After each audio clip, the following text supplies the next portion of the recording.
3 రోజుల నుంచి ఊపందుకున్న జాతర ఇప్పుడు పీక్ స్టేజ్కి చేరింది. పూనకాలతో థియేటర్లన్నీ దద్దరిల్లిపోతున్నాయి. కల్కి మేనియా అనదగ్గ రేంజ్లో సోషల్ మీడియా ఊగబోతోంది. కనీసం ఇంకొక వీక్ ఇదే హవా కొనసాగేలా ఉంది. బలమైన కాస్టింగ్, టెక్నాలజీ, విఎఫ్ఎక్స్, అంతర్జాతీయ ప్రమాణాలతో కల్కి మూవీ ప్రేక్షకుల ముందుకు వచ్చింది. మైథాలజీని సైన్స్ ఫిక్షన్తో ముడిపెడుతూ ప్రేక్షకులకి సరికొత్త అనుభూతిని పంచేందుకు డైరెక్టర్ నాగ్ అశ్విన్ చేసిన భారీ ప్రయత్నం మంచి ఫలితాన్ని ఇచ్చింది. ధర్మ సంస్థాపనార్థాయ సంభవామి యుగే యుగే.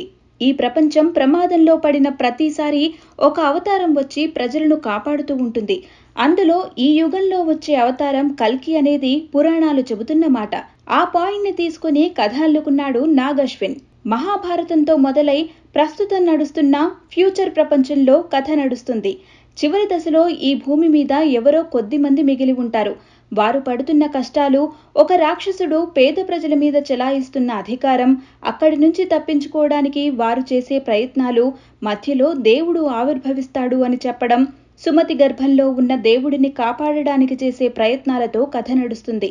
అంటే పురాణ పాత్రలను భవిష్యత్తు కాలంలోని ప్రజలను కలుపుతూ తీసిన సినిమా కల్కి. సినిమా అనౌన్స్ చేసి షూటింగ్ మొదలుపెట్టిన దగ్గర నుంచే విపరీతమైన హైప్ వచ్చింది. బాలీవుడ్, టాలీవుడ్, కోలీవుడ్ ఇలా అన్ని చోట్ల నుంచి బిగ్ స్టార్స్ ని తీసుకుంటున్నారు అనగానే నాగ్ అశ్విన్ ఏదో అద్భుతం చేయబోతున్నాడు అనే ఫీల్ తెప్పించింది మూవీ టీం. కాశీనగరం, కాంప్లెక్స్, శంబల అనే నగరాల మధ్య జరిగే కథ అని 2 రోజుల ముందే రివీల్ చేసి ఇంకా ఇంట్రెస్ట్ పెంచేశాడు. ద్వాపర యుగంలో మొదలైన కథ మనం ఉన్న కాలాన్ని దాటి ఫ్యూచర్లో ఓపెన్ అవుతుంది. మొదటి నిమిషం నుంచే ఇంట్రెస్టింగ్గా మలిచే ప్రయత్నం చేశాడు. అంటే మహాభారతం ఇంట్రడక్షన్ అయిపోయాక ఏకంగా వరల్డ్ ఎండ్కు వెళ్ళిపోయాడు. ప్రపంచం అంతా అంతమైపోయి ఒక్క కాశీనగరమే మిగిలింది అన్న దగ్గర అసలు సినిమా స్టార్ట్ అవుతుంది. అక్కడి మనుషులు మనుగడ కోసం ఎలాంటి పాట్లు పడుతున్నారు, అక్కడే ఉన్న కాంప్లెక్స్ అనే మరో మహానగరానికి వెళ్ళడానికి ప్రజలు ఎలా ప్రయత్నిస్తున్నారు, మధ్యలో శంబల వీరులు కాశీ ప్రజలను, ప్రపంచాన్ని కాపాడడానికి చేసే ప్రయత్నాలే సినిమా. ఇందులో 3 నగరాలలో మొదటిది కాంప్లెక్స్. ఇక్కడ అన్ని రకాల వనరులు ఉంటాయి. ఇక్కడే సుప్రీం యాస్కిన్ ఉంటాడు. తన సైన్యంతో ప్రపంచాన్నే శాసిస్తూ ఉంటాడు.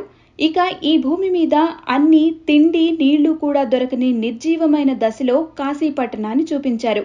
ఇక మరో ప్రధానమైన నగరం శంబల. ఇక్కడ సర్వమతాలకు చెందిన శరణార్థులు నివసిస్తూ ఉంటారు.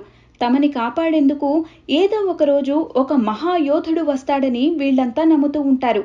మరోవైపు కల్కి రాక కోసం మహాభారతం జరిగిన ద్వాపర యుగం నుంచి అశ్వత్థామ ఎదురుచూస్తూ ఉంటాడు.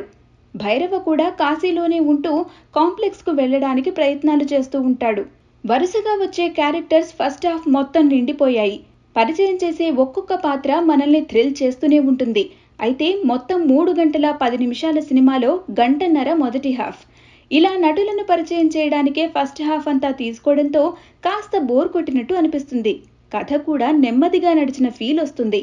అయితే ఇంటర్వెల్ దగ్గరకు వచ్చేసరికి అన్ని పాత్రలను ఒక గాడిలోకి తేవడంతో మళ్లీ ఉత్సాహంగా సాగుతుంది.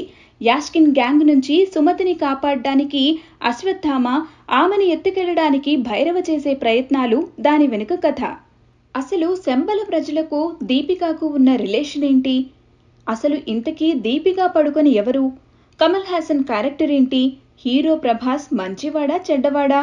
కథలో అన్ని క్యారెక్టర్లు ఎందుకు పెట్టాల్సి వచ్చింది అని తెలుసుకోవాలంటే మాత్రం కల్కి సినిమా చూడాల్సిందే.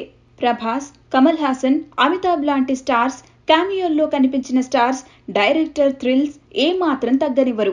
600 కోట్లని దాటిన బడ్జెట్లో ప్రతి రూపాయి నాగ్ అశ్విన్ సహా టీం అంతా పడిన కష్టం స్క్రీన్ మీద ప్రతి ఫ్రేమ్లోనూ కనిపిస్తుంది. విఎఫ్ఎక్స్ అద్భుతంగా ఉంది. హాలీవుడ్ స్థాయికి ఎక్కడా తగ్గకుండా మూవీ తీశాడు దర్శకుడు Nag Ashwin. Marvel Dune movie స్థాయిని అందుకుంటుందనే అభిప్రాయాలు వినిపిస్తున్నాయి. కథకు తగ్గట్టు గ్రాఫిక్స్ అతికినట్టు సరిపోయాయి. ప్రభాస్ వాడే బుజ్జి వాహనంతో పాటు సినిమాలో వాడిన వాహనాలు, కొత్త కొత్త ఆయుధాలు, ఇలా ఫ్యూచర్ వరల్డ్ ఇలానే ఉంటుందేమో అని నమ్మించేంత అద్భుతంగా ఉంది ప్రతి ఫ్రేమ్. ఫస్ట్ హాఫ్ లో ఉండే కన్ఫ్యూజన్, వరుసగా వచ్చే పాత్రలు కాస్త విసుగ్గా అనిపించినా మనం ఊహించని సెలబ్రిటీల క్యామియోలు ఆ బోర్ ఫీలింగ్ ని తగ్గిస్తాయి. అసలు భైరవకి కల్కికి ఉన్న సంబంధం ఏంటి?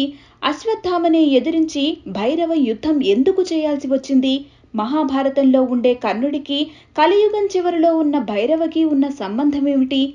భైరవ అసలు క్యారెక్టర్ ఏంటి? అసలు కల్కి ఎవరు? యాస్కిన్ కల్కికి మధ్య యుద్ధం జరిగిందా? ఇలాంటి విషయాలన్నీ సినిమా చూస్తూ తెలుసుకుంటేనే మంచి ఎక్స్పీరియన్స్ అందుతుంది. టికెట్ల కోసం కూడా పెద్ద యుద్ధమే జరుగుతోంది. ట్రై చేయండి మరి.